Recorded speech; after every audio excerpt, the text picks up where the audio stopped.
de acordo com ela. E quando a palavra de Deus nos esquadrinha, irmãos, nós percebemos que muitas das vezes estamos agindo de formas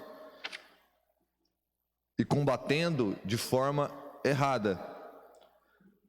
Nós vamos, nessa lição, entender como funciona o mundo espiritual. Muitas das vezes, nós estamos lutando contra o espiritual, tentando resolver com armas materiais, armas carnais. E, na verdade, nós só vamos arrumar problema fazendo assim, agindo assim.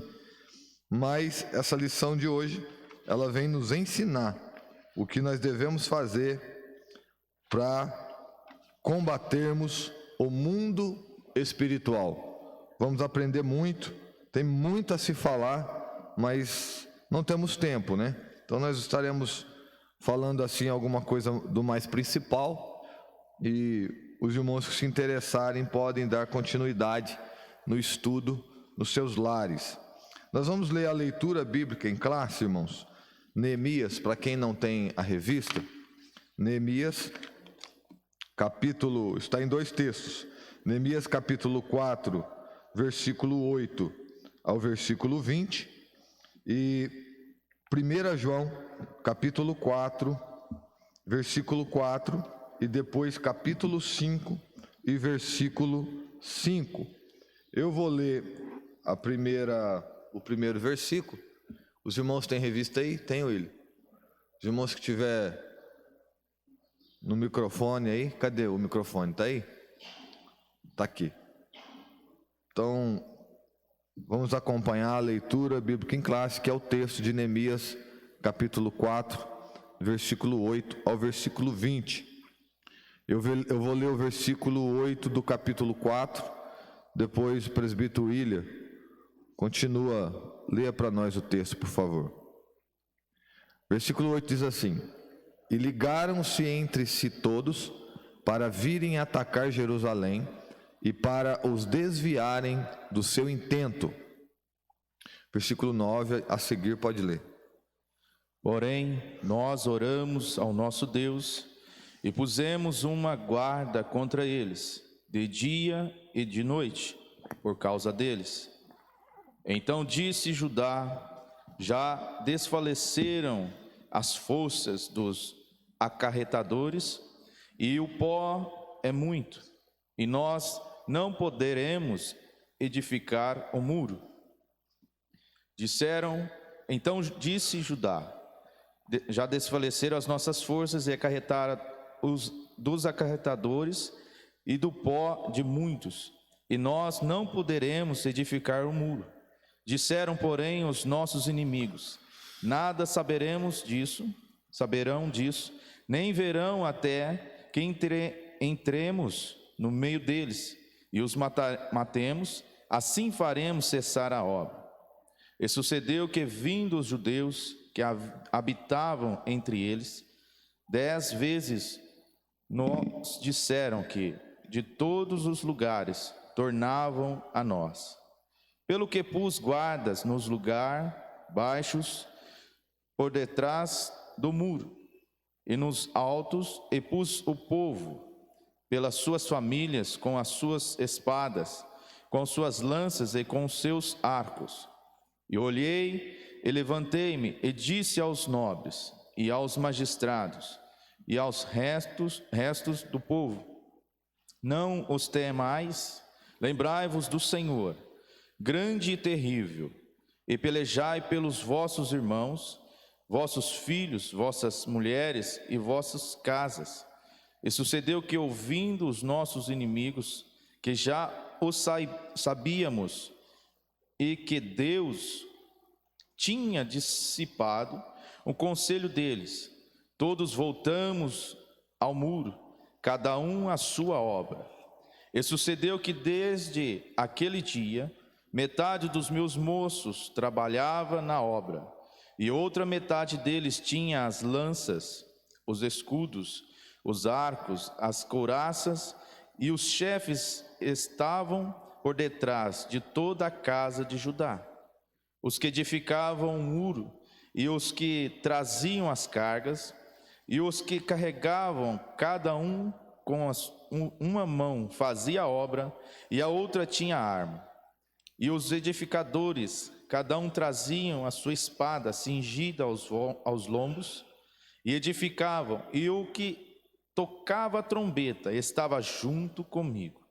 E disse eu aos nobres, e aos magistrados, e aos restos do povo: grande e extensa é a obra, e nós estamos apartados do mundo, longe um dos outros. No lugar onde ouvirdes o som da buzina, ali vos ajuntareis convosco. O nosso Deus pelejará por nós. 1 João capítulo 4, versículo 4, depois capítulo 5, versículo 5. Pode ler? Pode. Filhinhos, sois de Deus, e já os tendes vencido, porque maior é o que está em vós do que o que está no mundo. Quem é que vence o mundo, senão aquele que crê que Jesus é o Filho de Deus? Amém. Deus abençoe, presbítero William. Irmãos, temos alguns objetivos nesta lição. O objetivo geral é destacar as medidas adotadas por Neemias a fim de vencer as oposições à realização da obra de Deus. O objetivo específico é ressaltar o que a Bíblia afirma sobre a natureza dos ataques espirituais à obra de Deus. Segundo, identificar os meios que o inimigo utiliza para neutralizar a fé do crente. E terceiro, destacar quais armas espirituais Neemias utilizou para vencer os opositores à obra de Deus. São alguns objetivos desta lição. O texto que o presbítero irmão William acabou de ler é um texto muito rico em comentários, porém não dá para nós ficarmos detidos ao texto. Porém, eu anotei algumas coisas aqui interessantes do texto.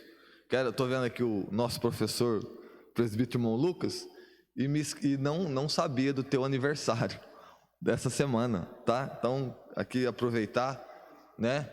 Deus abençoe, meus parabéns, felicidades aí, muitos anos de vida ao nosso professor, tão dedicado ao ensino, né? Deus abençoe a sua vida. Irmãos, então eu gostaria de destacar algumas coisas no texto interessantes. Por exemplo, Deus levanta um copeiro do rei, um copeiro, e aqui o pastor Arnaldo está presente, sabe o que eu vou dizer, Manassés, que é arquiteto, não sei se tem mais algum irmão que trabalha em obra, o Moari, e Deus toma um copeiro do rei, e esse copeiro, ele se transforma num construtor. Neemias, que provavelmente não entendia nada de construção, agora Deus levanta Neemias com aquele desejo, né, pela obra, para que Neemias reedifique os muros de Jerusalém. Pastor Arnaldo sabe disso, irmãos. Edificar é uma coisa, é mais fácil edificar do que reedificar. Vou explicar. Edificar, eu pego um terreno, né? Talvez tenha mato, passo a máquina, né, pastor? Limpo ele e vou edificar. Eu vou começar uma fundação. Não é isso, Manassés? Agora, reedificar, no caso de Neemias, o muro estava destruído. Havia entulho, muito entulho, de explosões que quebraram o muro. Ele tinha que, ao mesmo tempo que ele tinha o objetivo de reconstruir aquele muro, tinha que limpar todo aquele entulho. Teve um trabalho muito grande para isso. Então, Neemias, eu anotei aqui, Neemias foi um copeiro, foi estratégico, foi valente, foi corajoso, foi administrador, porque administrar uma obra desse tamanho não é brinquedo, foi animado, imagina se não fosse, para tomar conta de tudo isso, teve espírito guerreiro e teve liderança, algumas qualidades que eu vi em Neemias e anotei aqui. Então imagine os irmãos, um copeiro de um rei, tomar a frente de uma obra como essa, e o texto diz que ele consegue contagiar o povo e colocar o povo no muro e com a mão. Quando diz que com a mão trabalhava e a outra segurava a espada, irmãos, não é que trabalhava com a mão só, não. Aqui está querendo dizer que eles estavam com a arma muito junto deles. Não sei se talvez na bainha, né, se fosse um revólver no coldre, que diz, né? Mas a arma estava muito próxima para qualquer eventualidade. Eles já deixavam o trabalho e pegavam a arma. Então, Neemias teve uma sabedoria, uma condução nessa obra de uma forma espetacular. E nós vamos ver aqui que ele sofreu oposições. E nós vamos transferir isso, aplicar isso na nossa vida espiritual, no dia a dia, das oposições que nós sofremos diante da obra de Deus. Então eu quis frisar essa questão de um copeiro se transformar num construtor, conseguir liderar uma equipe de construção. E a gente que faz isso, às vezes com 3, 4, já estressa, né, pastor? Imagina Neemias conduzindo esse povo na construção do muro muito grande, muito difícil, e Neemias conseguiu concluir a obra, mas sofreu muitas oposições, e nós estaremos vendo isso. Nosso objetivo, irmãos, é na esfera espiritual, como eu disse aqui no início. Nós vamos aqui aprender que contra o espiritual não se usa armas carnais. E muitas das vezes, diante das oposições que nós sofremos no nosso dia a dia, nós às vezes queremos resolver isso com armas carnais. E não resolve, só complica a situação. Então nós precisamos conhecer, né, os nossos inimigos, o nosso inimigo, para sabermos, e as nossas armas espirituais, para sabermos lidar com isso. A introdução diz assim, na lição 7, observamos como a construção dos muros em Jerusalém provocou uma dura resistência por parte dos samaritanos. Nesta lição, iremos observar que detalhadamente as diferentes formas dos seus ataques e o modo como os judeus conseguiram vencê-los e concluir a obra, que eu acabei de dizer aqui. O primeiro ponto do primeiro tópico, queria que o presbítero irmão Bruno lesse para nós qual a procedência destes ataques. A Bíblia nos revela a verdadeira força por trás desses ataques. O presbítero irmão Bruno pode ler para nós, por favor. Qual a procedência destes ataques? A Bíblia revela a verdadeira força por trás destes ataques. Ela diz: não temos que lutar contra carne e sangue, mas sim contra os principados, contra as potestades, contra os príncipes das trevas deste século, contra as hostes espirituais da maldade nos lugares celestiais. Portanto, nossa luta é antes de tudo espiritual. Os inimigos visíveis são meramente instrumentos dos demônios, os quais nos atacam. Desde que Lúcifer caiu em pecado no céu e foi expulso de lá, ele tem sido o adversário de Deus e de sua obra. Qual a orientação que a Bíblia dá diante desta luta? Ela diz: portanto, tomai toda a armadura de Deus para que possais a. resistir no dia mau, b. tendo feito tudo, c. ficar firmes. Vemos assim que a Bíblia não aconselha fugir da luta, mas sim ficar firmes, resistir e vencer.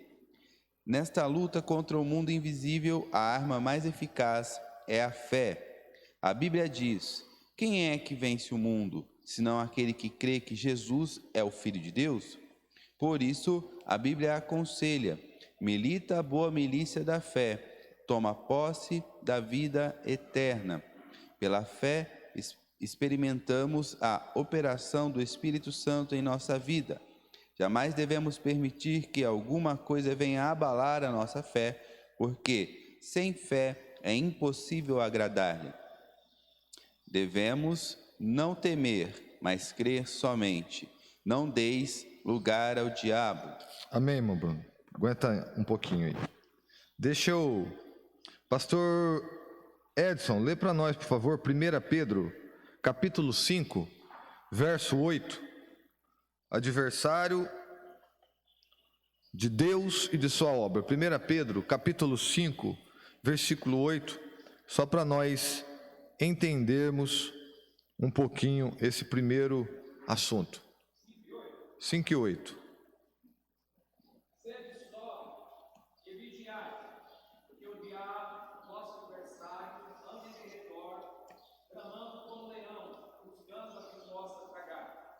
Deus abençoe, pastor.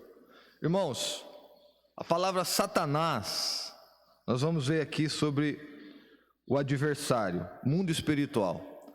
A palavra Satanás, ela vem do hebraico, tem o sentido de adversário.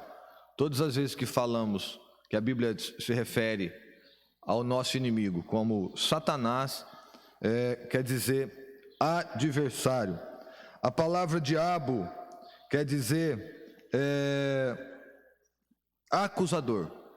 Então, Satanás, adversário, diabo, acusador. Diabo vem do grego. Irmãos, o mundo espiritual, nós estamos cercados pelo mundo espiritual. E muitas das vezes, nós nos focamos muito no mundo material. E o que essa lição vem nos despertar, como eu volto a dizer, uma lição de 1993, nós estamos em 2020, como a palavra de Deus é atual, ela não muda, sabe? O objetivo é nos despertar para esse ataque espiritual que sofremos, e sofremos isso todos os dias, nos nossos lares, no nosso trabalho, na faculdade, na rua, às vezes no ônibus. Nós vamos ver aqui formas de ataque que o mundo espiritual usa contra nós, que sofremos isso todo dia. Desprezo, calúnia, acusação, enfim, nós vamos ver elas. E muitas das vezes nós queremos lutar contra o mundo espiritual com armas carnais. E quando eu comecei a estudar isso aqui, o objetivo de Satanás sempre foi destruir a Deus, sempre foi opositor a Deus. Qual que é o problema? O problema é que ele não tem poder para isso.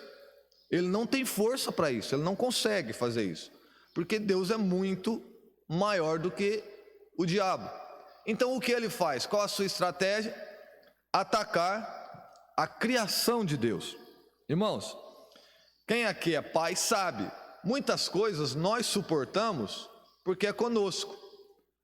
Mas fala a verdade, quando o negócio é com os nossos filhos, não dá um sentimento diferente? O negócio é diferente. Não, peraí, mexeu com meu filho aí já complicou, vou ter que defender ele. Não é assim, Lucas? O que Satanás faz? Como ele não pode com Deus, ele ataca a criação de Deus, que é o homem. Então o objetivo do mundo espiritual é destruir o homem. E para isso, ele usa de armas que existem no mundo espiritual, que muitas das vezes, se não estivermos atentos a isso, nós entramos no jogo do adversário e acabamos contribuindo para isso. Eu fiz uma observação aqui, gostaria de compartilhar com os irmãos. Existe um filme, irmãos, não devemos espiritualizar tudo, isso já é sempre ensinado aqui, tá? Nem tudo é o diabo, né? Porque tem gente que tropeçou numa pedra, o Satanás colocou a pedra. Não, irmão, tinha uma pedra ali, você não viu, você tropeçou. Então, coisas acontecem porque acontecem. Agora, precisamos estar atentos e ter o discernimento de quando é espiritual. E quando é espiritual, nós temos que atentar para isso. Existe, quando falamos muito em jogos, eu quero entrar nesse assunto, Josivaldo é psicólogo, sabe o que eu vou falar. E os irmãos também sabem que está muito na cara. Irmãos, o mundo espiritual tem usado de armas que tem conseguido nos atingir. E eu aprendi muito estudando esse texto. Irmãos, nós estamos sendo atacados em jogos terríveis. Acho que foi essa semana ou semana passada, eu vi esse jogo que os nossos jovens nossos filhos estão muito focados, esse tal desse Free Fire. Eu não conheço o jogo, mas eu fui pesquisar alguma coisa. Alguns dias atrás, agora saiu uma notícia de um menino jogando, 12 anos de idade parece, e ele fica nervoso porque morre, e o negócio lá é bem pesado, sabe? E ele ficou muito nervoso, irritado, e quando a avó foi falar com ele pegou uma faca e enfiou no peito da avó e matou a avó com aquela faca por causa do jogo. O senhor Givaldo é psicólogo e ele sabe a influência negativa que essas coisas têm na mente. Por trás disso, irmãos, existe um mundo espiritual. Quer ver outra coisa? Muito atual agora. Existe um filme na Netflix que está no topo. Lucifer. Olha o nome do filme. Lucifer é uma série. Já está, se não me engano, na 5ª temporada. Eu nem sabia, mas a gente vai pesquisar, começa a descobrir as coisas. Está no topo. Lucifer. Sabe quem é Lúcifer na série, irmãos? E ela está em primeiro lugar porque o povo está amando Lúcifer. O mundo espiritual. Sabe por que está no topo? Porque Lúcifer é o próprio diabo. Está escrito lá no filme. Nesse filme, Lúcifer é o próprio diabo. Só que ele vem na forma de um camarada, irmão José Alberto, que ele resolve crimes. Um camarada que ajuda as pessoas. E ele é bonzinho, mas ele é o próprio Satanás. E eu fiquei olhando aquilo ali, eu falei assim, meu Deus, mas está muito descarado, está muito exposto o objetivo do nosso adversário. Irmãos, nada mais é de que quando a igreja for arrebatada, quando as pessoas virem o anticristo, que é o próprio adversário, quem é você? Eu sou Lúcifer. Rapaz, eu assisti a você na Netflix, prazer te conhecer. Então o mundo espiritual, irmãos, está nos atacando de uma forma que muitas das vezes nós estamos focados em outras coisas, não estamos percebendo. Às vezes está entrando dentro dos nossos lares, às vezes está atacando os nossos filhos, está exposto nos filmes, nos desenhos, e a gente começa a sofrer alguns ataques e não sabe o que está acontecendo. Então eu gostaria nessa manhã de frisar isso. Estejamos atentos aos ataques do mundo espiritual. O presbítero irmão Bruno acabou de ler. Qual a orientação que a Bíblia nos dá diante dessa luta? Resistir no dia mal. Tendo feito tudo, ficar firmes. Aqui Paulo está fazendo uma comparação sobre a armadura de Deus com a armadura romana. Quando ele pega o capacete, o escudo, a espada, ele está olhando uma armadura romana e está transliterando isso para o mundo espiritual. E ele está nos dizendo que nós precisamos nos revestir dessa armadura, estar prontos para a luta, resistir no dia mal e, tendo feito tudo, ficar firmes. A luta contra esse mundo invisível, a arma mais eficaz é a nossa fé. É a nossa fé. A nossa fé, irmãos, ela nos estrutura. A nossa fé, ela nos deixa firme. Embora a nossa volta não esteja contribuindo para aquilo que queremos, mas nós temos a fé. E a fé nos deixa firmes, a fé nos deixa focados no nosso propósito. Então, diante dos ataques espirituais, você tem a tua fé. Se você se revestir da armadura. Agora, revestir da armadura, nós vamos ver isso mais lá no finalzinho. Uma coisa que Neemias fez desde o primeiro dia. E quando eu quero aqui tomar a liberdade de citar o casal, né? O presbítero José Alberto e a irmã Terezinha, que estão sempre, se preocupam muito com isso, que é a oração, né? Dificilmente eles perdem um culto de oração, o pastor Arnaldo e outros irmãos. Através da oração, irmãos, é que nós conseguiremos adquirir armas espirituais contra o mundo espiritual.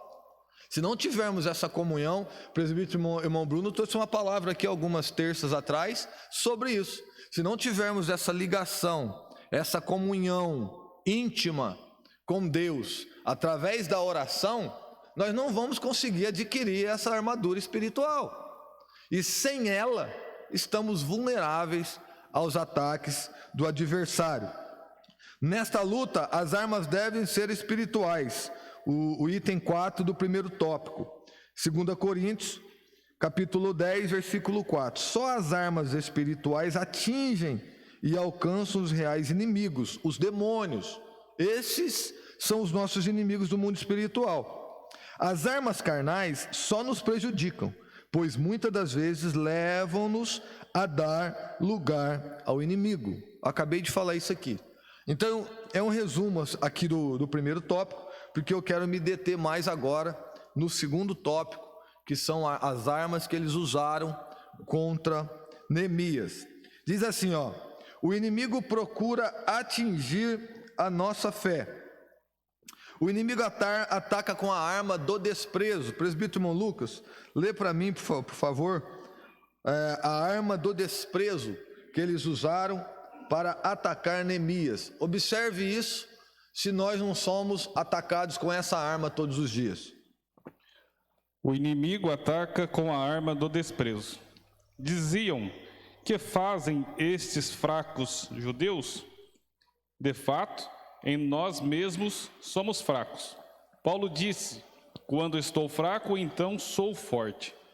Quando o crente é tentado a se comparar com o inimigo, está em perigo. Foi esta tentação que derrubou Israel. Quando os 10 espias disseram: não poderemos subir contra aquele povo, porque é mais forte do que nós. Os israelitas recusaram-se a subir.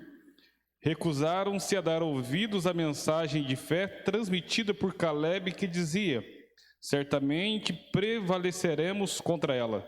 O Senhor é conosco, não os temais. Deus abençoe, irmão Lucas. Lê para mim, por favor, aproveita. 1 Coríntios, capítulo 12, versículo 9 e 10. Quando estou fraco, então sou forte. Aliás, 2 Coríntios, capítulo 12, versículo 9 e 10. A arma do desprezo. Desprezo, irmãos, quando eles disseram fracos judeus, o desprezo, ele trata com desdém. O desprezo tem a função de desconsiderar. Esse é o papel do desprezo. Pode ler. E disse-me: a minha graça te basta, porque o meu poder se aperfeiçoa na fraqueza. De boa vontade, pois, me gloriarei nas minhas fraquezas, para que em mim habite o poder de Cristo. Pelo que sinto prazer nas fraquezas, nas injúrias, nas necessidades, nas perseguições, nas angústias, por amor de Cristo, porque quando estou fraco, então sou forte. Deus abençoe, presbítero irmão Lucas. O microfone para o presbítero irmão José Alberto, para ler o 2, escárnio, a arma do escárnio. Irmãos, desprezo. Desprezo. Quantas das vezes somos desprezados todos os dias? O que acabei de dizer aqui, o desprezo ele trata com desdém. O desprezo, ele desconsidera. Então, não, pode ser. Ele está com a revista. Comentário? Pode fazer, pega o microfone, por favor, ajuda aí.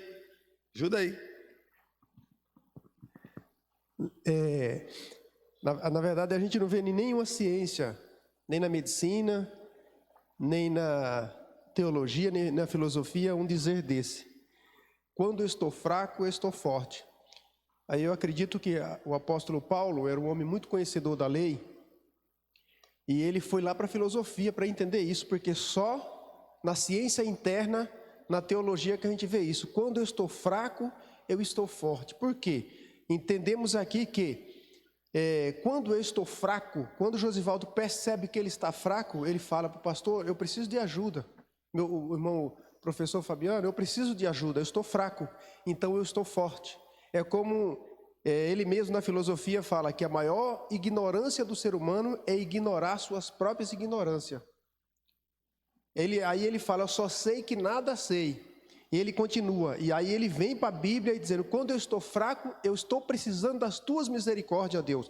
Quando o homem reconhece esta fraqueza, Aí Paulo diz e escreve muito bem: este homem é forte porque Deus está do seu lado. Então eu achei isso muito lindo. Maravilha. Deus abençoe, irmão Josvaldo. Obrigado aí pela ajuda.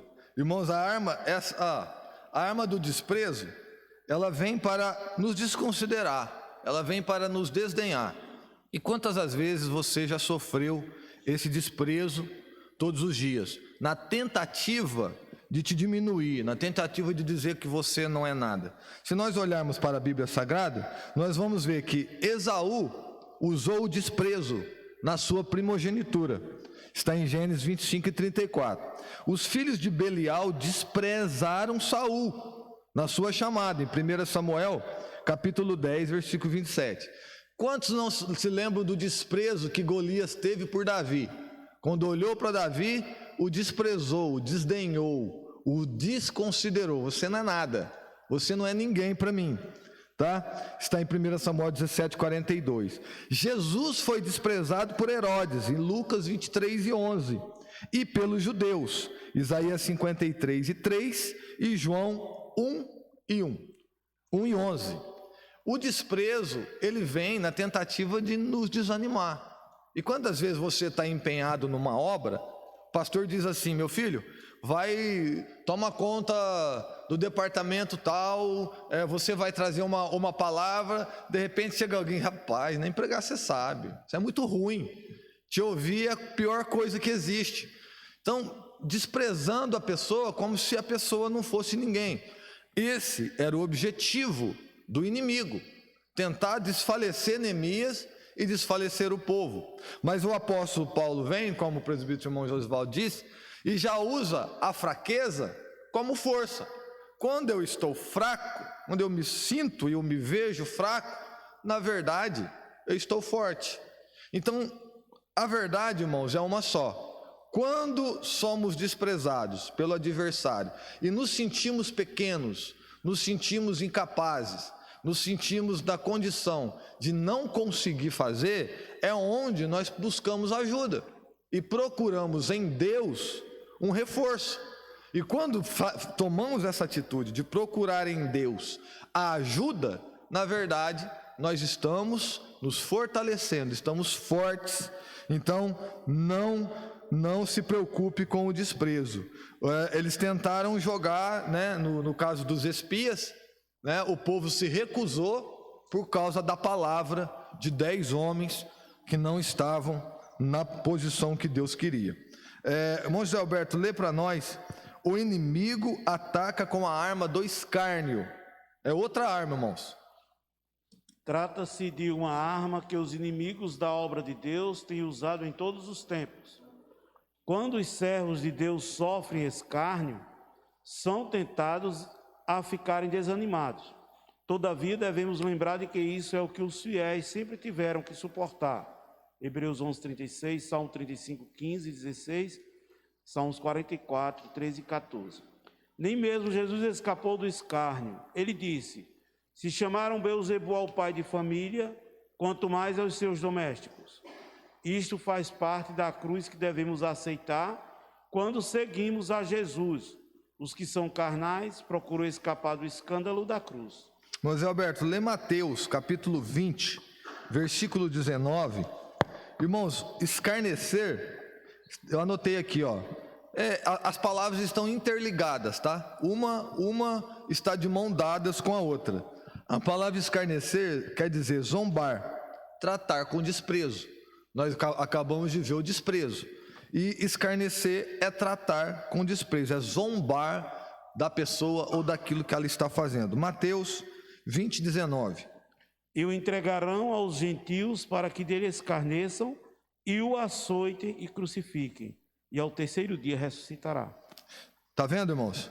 Como o escárnio esteve presente na vida do nosso Senhor Jesus. Os que sofrem escárnio são tentados a ficarem desanimados.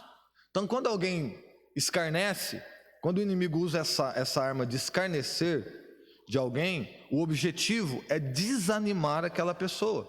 E a pessoa se sente diminuída. Então, escarnecer é zombar. Isso aí que você está fazendo, qualquer um faz. e vai zombando da pessoa, tirando sarro da pessoa. Quando vê, a pessoa para de fazer o que estava fazendo, porque se sentiu incapaz, deu ouvidos ao escárnio. Jesus disse que isso faz parte da cruz que devemos aceitar. Jesus falou: ó, toma a cruz aí e me segue. Irmãos, será que a igreja do Senhor Jesus, eu estou muito preocupado nos dias atuais, porque a igreja está muito no topo, né? A igreja está muito amiga, vamos dizer assim. E isso é um perigo, porque Jesus disse ao contrário, que quando começarem a criticar vocês, a escarnecer de vocês, aí ó, o negócio está legal. Agora, quando começar a bajular muito, agradar muito, dizer que a igreja é isso e aquilo e não vem ataque, não... Irmãos, é um perigo. A igreja está na terra para incomodar. Então, às vezes a gente fica até um pouco, nossa, a igreja, né, está sendo atacada. Aí sim, está certinho, é isso aí mesmo. Agora, se virar para o outro lado, irmãos, daquela igreja amiga, aquela igreja legal, aí o negócio já começa a ficar preocupante. Então Jesus falou, a Bíblia diz que o escárnio faz parte. Então nós somos escarnecidos todos os dias. Então, se você está sendo atacado, desprezado, escarnecido, talvez no trabalho, vai falar de Jesus, alguém escarnece de você, zomba de você, despreza você. A pior coisa que tem é ser desprezado, né, irmãos? Você chega num lugar, alguém te despreza, desdenha, te desconsidera, é um sentimento horrível. Eu já sofri isso na pele, é horrível, fica aquele negócio muito difícil de engolir, mas são armas espirituais. Terceiro ponto do segundo tópico, quem vai ler para nós? O inimigo chama a nossa atenção para a imensidade da tarefa. Lê aí hoje, Oswaldo, para nós, por favor. O inimigo chama a nossa atenção para a imensidade da tarefa. Olha o que ele faz. Vivificarão dos montões de pés as pedras que foram queimadas. Moisés, ao olhar para a dimensão da tarefa para a qual Deus o chamou, recusou-a aí. Quando, porém, Moisés meditou na palavra de Deus, que Deus iria com ele e que Deus seria com a sua boca, Moisés se animou e viu as montanhas se tornando-se em campinas. Quem faz a obra é Deus, mas ele usa instrumentos, ainda que estes sejam pequenos e tarefa seja grande. Quem era Neemias, irmãos? Um copeiro. E olha a obra que Neemias realizou naquela muralha. Olha a organização de Neemias. O que eles fizeram? Eles tentaram dizer para Neemias que a obra era muito grande, que ele não ia conseguir realizar tal tarefa.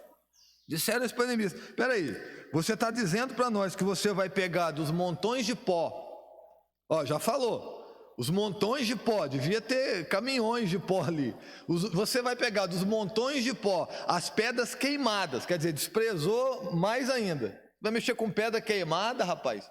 Olha o monte de pó que tem aí, você tá maluco, você não vai conseguir. Então eles tentaram colocar que a tarefa que ele ia executar era muito maior do que ele podia fazer. Aconteceu isso com Moisés, quando Deus chama Moisés, está escrito aqui. Moisés olha para a tarefa e fala: não dá, Senhor, peraí, eu não dou conta, eu não consigo. Deus vai, fortalece Moisés, anima Moisés e Moisés consegue realizar. Porque a obra, quem faz é Deus. Quando eu li isso aqui, eu lembrei na mensagem de sexta-feira, no culto de doutrina aqui que nosso pastor regional trouxe, sobre a olaria de Deus. Sobre Deus pegar, eu estava contando essa mensagem para um irmão, pastor, ele começou a arrepiar e querer chorar. Deus pegar o barro, que ninguém dá nada para o barro, ninguém compra barro, ninguém paga por barro, não é isso?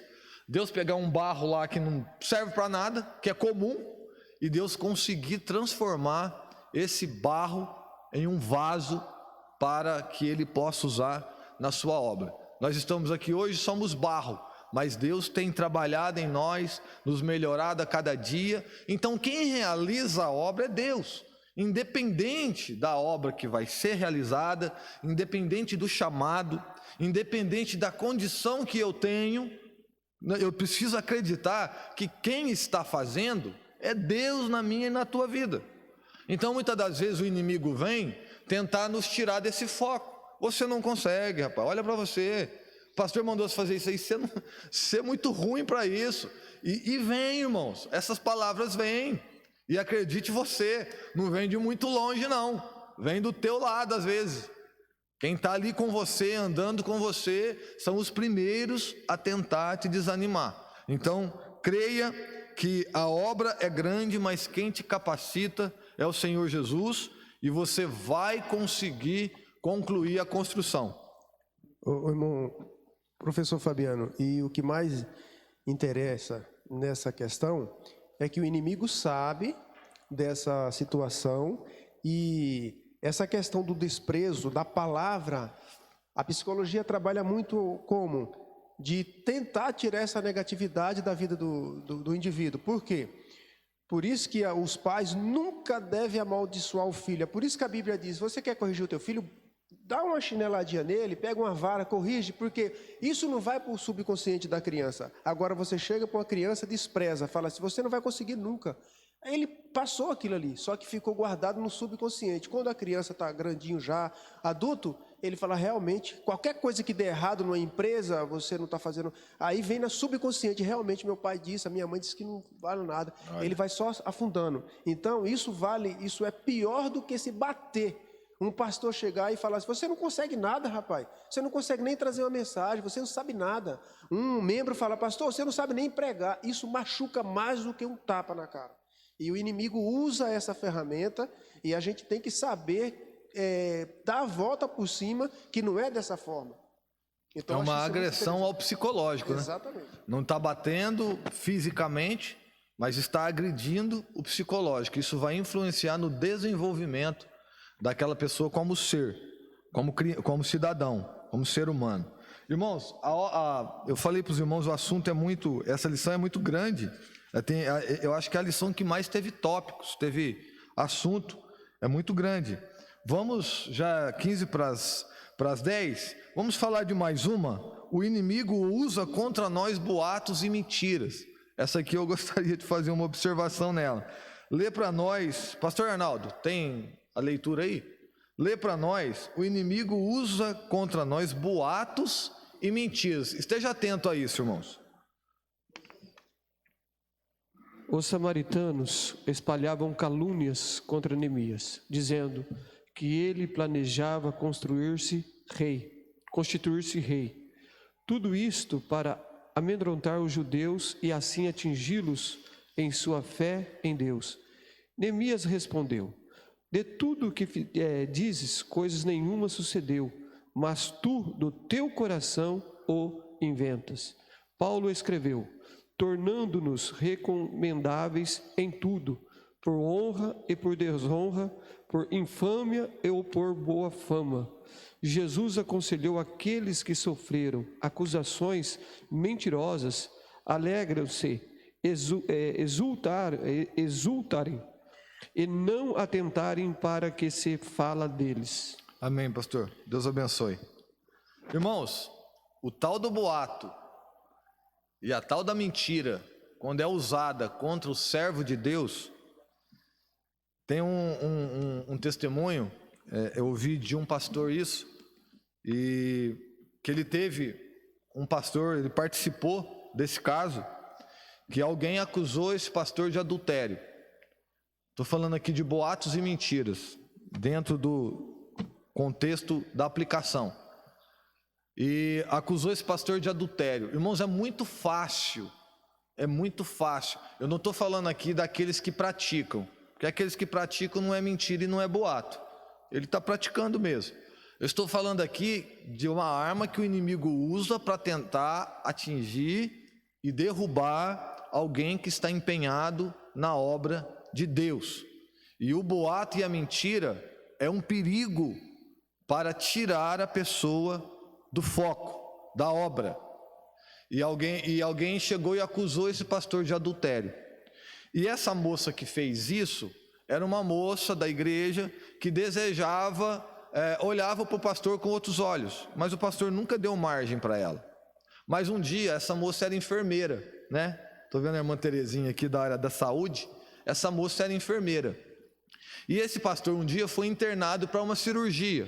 Olha os irmãos ver a gravidade do negócio, da acusação, da invenção.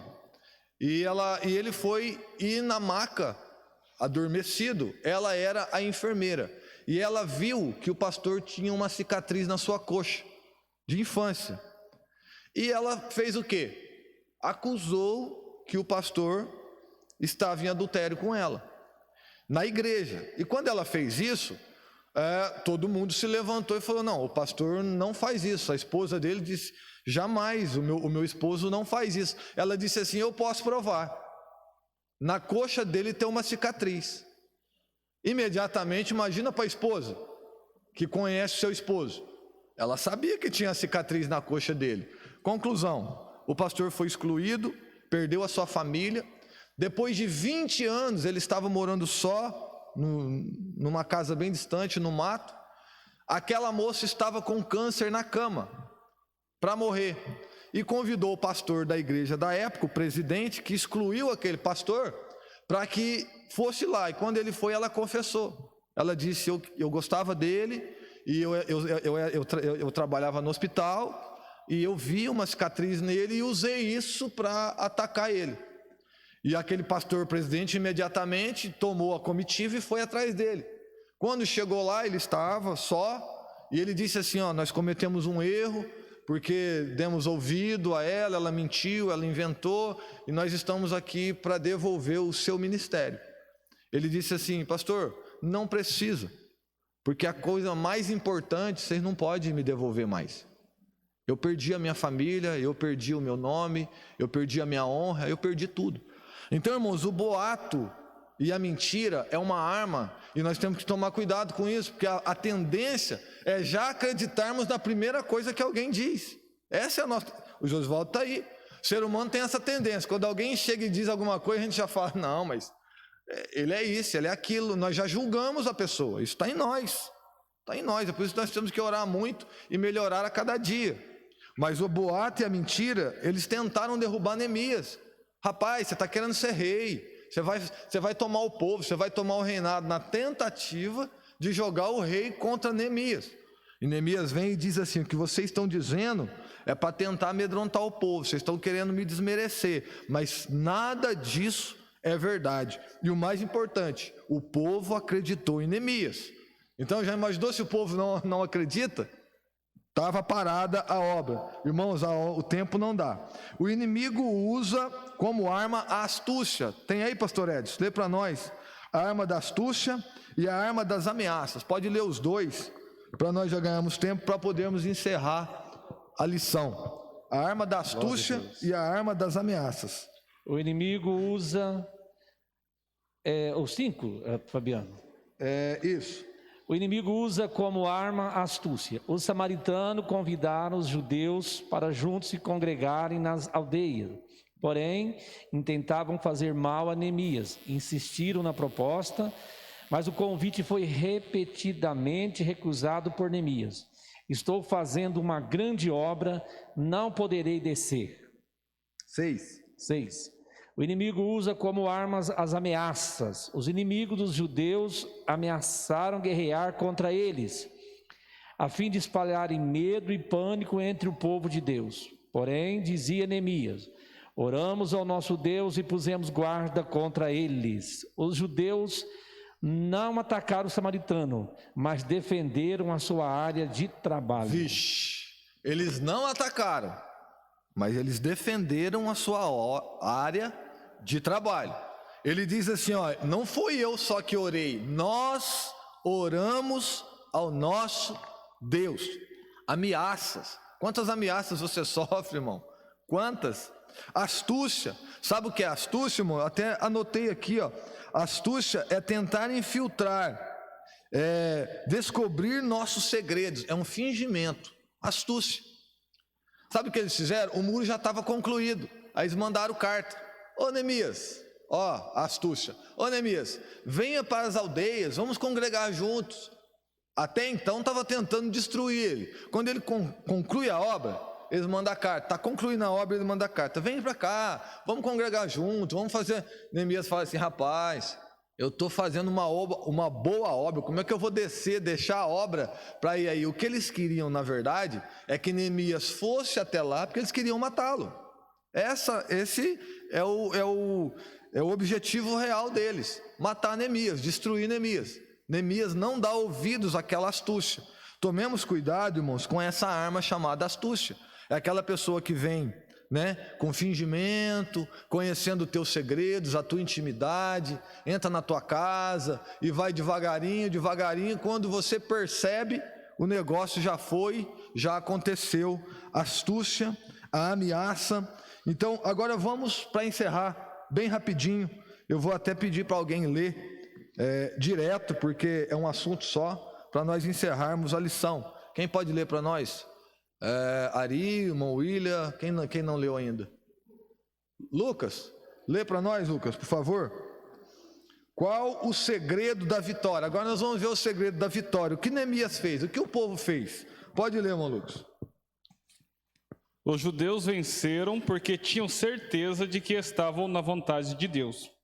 Neemias disse aos seus inimigos: o Deus dos céus é o que nos fará prosperar. Neemias sabia que o Senhor o havia enviado para Jerusalém e que pelejava por eles. Essa certeza nos guarda de precipitações e de falarmos palavras impensadas. Podemos assim governar o nosso espírito. Os judeus venceram pela oração. Neemias era um homem de oração. Com frequência, lê-se sobre como Neemias orava. Ouve, ó nosso Deus, lembra-te de mim para o bem. Lembra-te, meu Deus, de Tobias e Sambalate. Aquele que ora, coloca a sua dificuldade diante do Senhor, que quer e pode resolvê-la. O mesmo Deus que nos exortou a orar, também prometeu nos responder às orações. Devemos também orar. Orai sem cessar. Jesus deixou-nos o mesmo ensino. Falou-nos da necessidade de perseverarmos na oração, usando para isso uma parábola. Paulo exortou aos Efésios a perseverarem em oração e súplica no Espírito. E aos Colossenses ele escreveu: perseverai em oração. O que é então perseverança em oração? É impedir que alguma coisa nos estorve a orar, encontrando-nos apenas na oração. Precisamos de uma espécie de autodisciplina ou de controle sobre nós próprios. Marta não dispunha tempo para ficar aos pés de Jesus porque estava ocupada. Quando começamos a orar, aparecem muitos obstáculos, mas devemos ser vitoriosos. Temos que ter vitória também em nossos pensamentos, porque o inimigo quer nos impedir de orar, fazendo-nos pensar em outras coisas. É persistir em orar, ainda que o diabo procure tentar pesada e difícil a oração. Daniel orou 21 dias e veio a resposta. E então ele soube que a resposta demorara, porque os espíritos malignos tinham impedido a resposta. Jesus mostrou a mesma verdade na parábola sobre a viúva. É orar até que venha a resposta. Devemos orar até que. Jesus orou 3 vezes sobre a mesma coisa. E Paulo também orou 3 vezes até que Deus lhe respondeu. Elias orou 7 vezes para que chovesse e choveu. E os discípulos perseveraram em oração até que o fogo caiu. É uma prova de que o espírito de oração opera em nós. O Espírito Santo ora em nós enquanto trabalhamos, enquanto nos ocupamos de nossas tarefas diárias. O Espírito Santo não se preocupa acerca da posição de nosso corpo, isto é, se estamos ajoelhados, deitados ou em pé.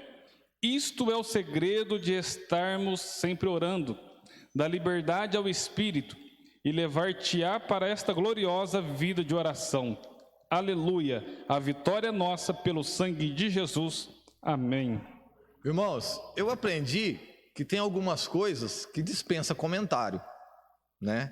Então não dá nem para comentar isso aqui, porque mais claro do que está escrito aqui, não dá para eu melhorar nada aqui, tá? A oração é a nossa arma mais poderosa. Conclusão: somos atacados todos os dias, irmãos. Todos os dias, em todos os lugares, por essas e outras armas.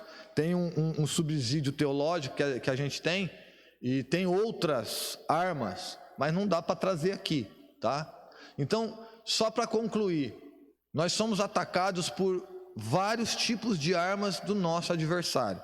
E quantas das vezes, irmãos, nós tentamos lidar com uma coisa espiritual, mas tentando resolver com uma arma material?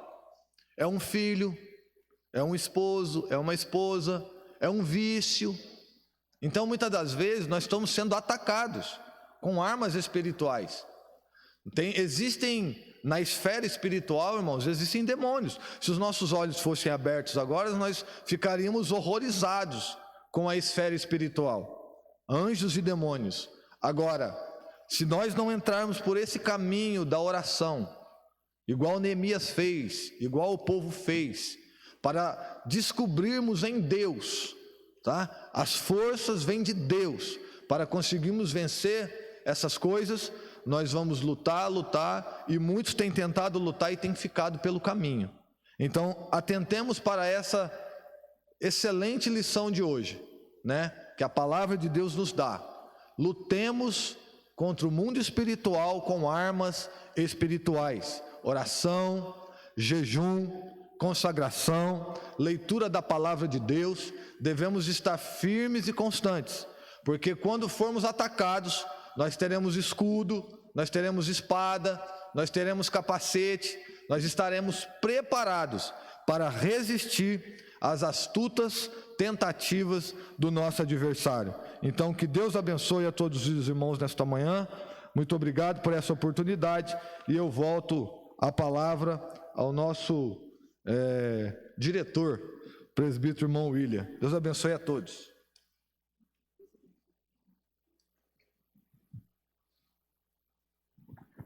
Graças a Deus, né, irmãos, pela mensagem nesta manhã, um tema bastante sugestivo. Deus abençoe, presbítero Fabiano, graças a Deus. Quero que está convidando o pastor Arnaldo, o pastor Edson, a dar encerramento neste trabalho. Irmãos, lembrando que na próxima lição 10, aliás, nós temos o tema provai se os espíritos são de Deus, né? Que tema é esse, irmãos? Vamos estar discorrendo este tema nesta lição desse trimestre. E deixando para os nossos irmãos, após este trabalho, né, nós temos a gravação, né, da aula das crianças, irmãos, né?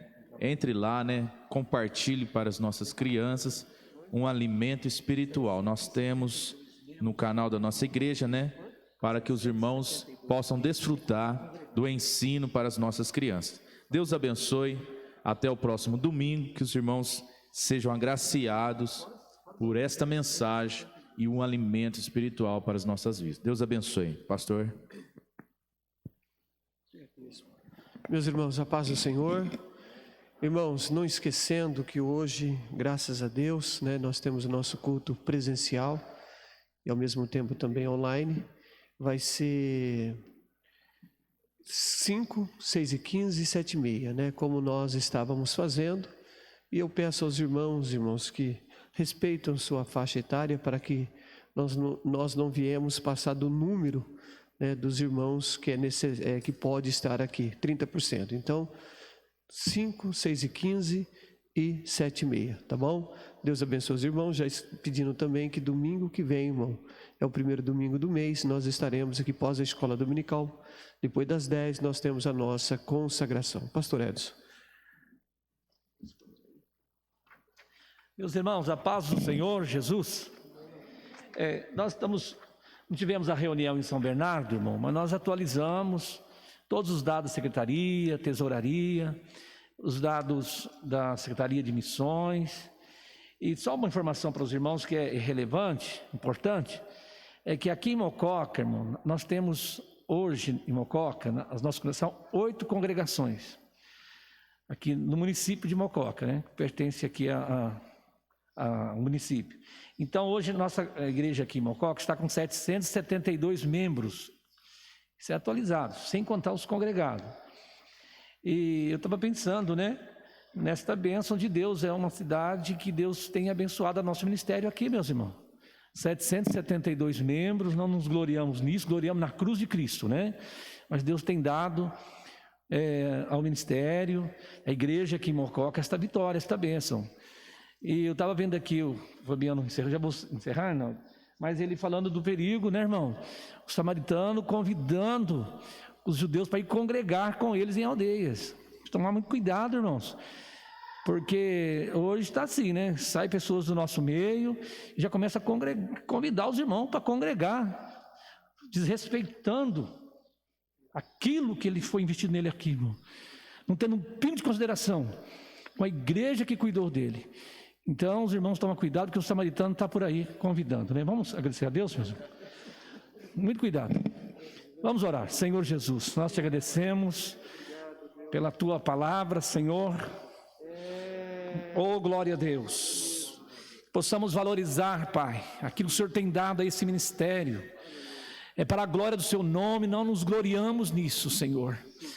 Primeiro é o Senhor que tem salvado, depois é o resultado do trabalho dos pastores, da membresia, das lideranças, Senhor, que tem trabalhado sério aqui nesta região, Senhor, e dado esta bênção, essa vitória à sua igreja aqui nesta cidade, que nós possamos ser fiéis ao Senhor, mas também ser fiel, Senhor Deus, à igreja que o Senhor Deus tem nos dado para congregarmos e servirmos ao Senhor. Pai, é no nome de Jesus, dê um domingo de bênção, hoje o culto da noite, nossa igreja, em todas as nossas congregações, que o Senhor Jesus comece a batizar, salvar, como tem acontecido em nosso meio, Pai, em nome de Jesus. A graça do Senhor Jesus Cristo, o amor de Deus, a comunhão e as consolações do Espírito Santo seja conosco, irmãos, vamos ir juntos? Amém. Deus abençoe, uma boa aula foi hoje, muito bom.